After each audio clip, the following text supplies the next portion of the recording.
I was about to spar. Before I was about to spar Tank, he was sparring this big boy. A heavyweight. Heavyweight boy. And Tank hit that nigga. He hit him so hard that he was on the top of the ropes just like this. To keep the speed, Gervonta Tank Davis, if he put on the right weight, put the right weight on, and, you know, have the lean muscle right. He can look fantastic somewhere in the mid-150s, dare I say, close to 160 against Jake Paul. Unseen footage has just leaked and it's jaw-dropping. Gervonta Tank Davis reportedly dropped a heavyweight sparring partner while preparing for his fight against Jake Paul. The clip shows Davis' signature power and perfect timing as he lands a devastating left hand that ends the session instantly. Fans are losing their minds, calling it proof that Tank's speed and precision remain untouchable, even against fighters far bigger than him.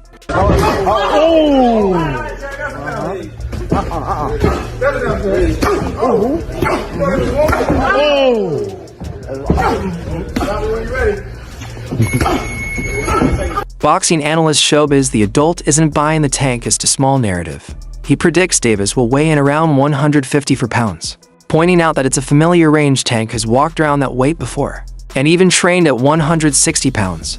According to Showbiz, Davis has years of experience sparring with bigger, stronger men, sharpening his timing, reflexes, and counterpunching against heavy hitters. And when asked how he sees the fight playing out, Showbiz didn't hesitate. Jake Paul's size won't save him once Tank lands clean. Davis knocks him out easy. 150s, dare I say, close to 160 against Jake Paul. And dare I say it, I think that's the right thing for him to do. Why? I've been saying this. Number one, fighters need to start fighting closer to their walk-around weight. They're just healthier that way. They're just better and healthier that way. I mean, I know it's probably surprising them too. Like, that was the best I've seen Terrence Bud Crawford. Lamont Roach, he's fighting Pitbull at 140, coming from 130 and a pit stop at 135. You have Shakur Stevenson talking about fighting Teofimo Lopez. They're very close to making that fight at 140. And I think all of them would look their best there, especially Roach, where he ain't knocking nobody out down there at 130. But I bet you he'll be swatting far more at 140. Gervonta Tank Davis, I think, just like the others, fighting closer to your walk-around weight is just going to be one of the better performances for Gervonta Tank Davis. He's going to learn a lot about his body. He's going to learn a lot about himself and where he should campaign moving forward. Maybe even meeting Roach in that rematch at 140 himself. Also, another reason why I think it behooves him to come in knocking at 160 pounds is because of Jake Paul. It's not like Tank is going to dodge every punch Jake Paul throws, all right? Some of those going to land, and more than likely it's going to land on his guard. Tank is going to have this guard up.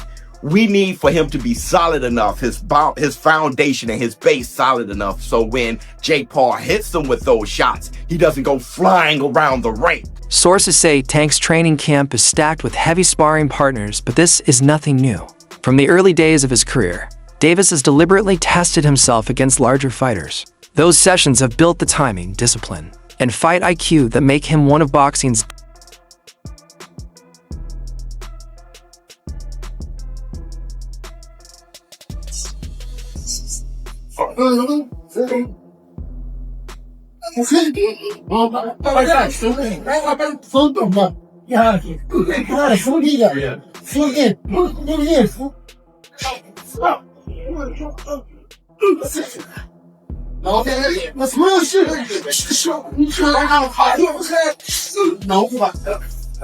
deadliest pound-for-pound punchers. For Tank, handling size is second nature.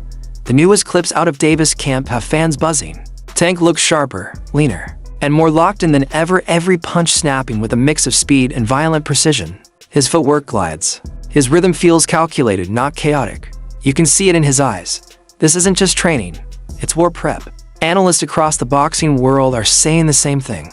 This is the best Tank has looked in years. Despite talk about Jake Paul's size advantage, experts insist that boxing isn't about who's bigger, it's about who's smarter. And Davis's combination of defense, counterpunching, and ring control could turn Jake's aggression against him.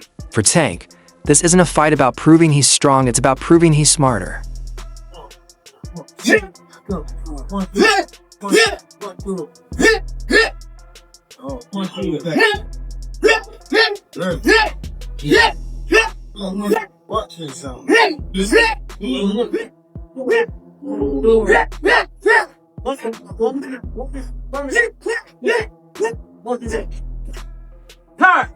WBA lightweight champion Gervonta Davis, who's unbeaten in 31 professional contests, takes on the self-proclaimed problem child Jake Paul, one of the most influential and marketable global personalities. Paul and Davis square off in Miami after doubts around the fight being sanctioned in Georgia triggered a change in venue. Neither fighter can weigh more than 195 pounds. The weight is perhaps the most surprising factor. Paul has boxed most of his career around 200 pounds, the cruiserweight limit, but did tip the scales at 227 pounds when he faced off against Iron Mike Tyson last year. Davis, much smaller in stature, competes at the 135 pound mark and has also won world honours at super featherweight. And despite some discussions about possibly dropping down to 10 ounces, the pair seems set to wear 12-ounce gloves. And in terms of distance, despite the exhibition tag, the fight will play out over 10 3-minute rounds with 3 scoring judges at ringside, but the result will not be officially recorded on their professional records. Former opponent Lamont Roach recently stirred the pot with comments about Davis, hinting at unresolved issues between them. Analysts notice bitterness in Roach's tone, and some say it's jealousy more than rivalry. As Davis racks up global headlines and multi-million-dollar purses, fighters like Roach are left watching from the sidelines. But Tank, he's not biting. No interviews, no drama. Off rip, the question is direct. Reportedly, Tank's gonna make $40 million around there to fight Jake Paul. Would you do the same thing if you were in the situation? And he's like, actually, this is what I explained before. You're beating around the bush. It's really a yes or no. I would do it. I would take the 40 mil, or I wouldn't take the 40 mil. But let's listen to this long, drawn out explanation. There's about $40 million that he's going to get paid. If you were in his shoes, wouldn't you do the same thing? See, now, this is something that I explain and express, and I hope everybody gets. That opportunity is an opportunity that you probably cannot pass up. But it's about how you handle it. It's about how you go about it. A lot of people don't know they actually exercise his rights to the rematch. So that contractually binds us to a fight. You cannot breach that unless you do what you have to do to handle the business, to be like, okay, well, we mutually agree to let you move on and or swindle around and fight Jake Paul for this money. If you think I'm going to sit back by the wayside and sit there and be like, well, even though I'm contracted to fight this guy for this amount of money on this certain day, I'm just going to sit here and be cool with, oh, he might not ever fight me, and he's going to go fight and get paid and get this money, and I'm not supposed to get anything. And what he said was, look, man, do not pick against Jake Paul, because he didn't believe that any of the fights that Jake Paul have had to date really have been a real thing. And that the boxing world is looking for that great WHITE hype. And Jake Paul is going to be that guy, even though he really can't do it in a real boxing match. So he was basically reflecting and saying that he, you know, the saying where they say, believe a half of what you hear, half of what you see, and none of what you hear. He adjusted it to say, don't believe anything you hear and anything you say, anything that you hear and anything that you see. And honestly, man, when it comes to internet boxing, YouTube boxing, and what people say is going on in the media, without a doubt, I think Charleston White is 100% right about that. Don't believe anything you hear. Don't believe anything you see. Wait to see how things play out, and ultimately everything will come out in the wash. Well, going into this fight with Gervonta Davis, I had my concerns about the fight because of the same type of reasoning that Charleston White used, except for mine is slightly different. I don't think that either one of these guys are going to try to do too much damage to each other.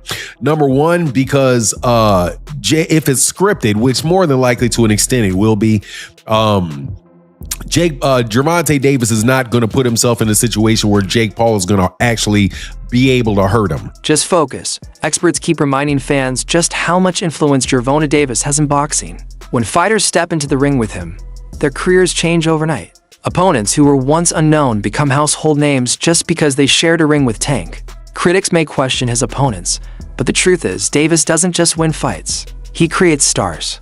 His impact reaches beyond the knockouts. It shapes the sport itself.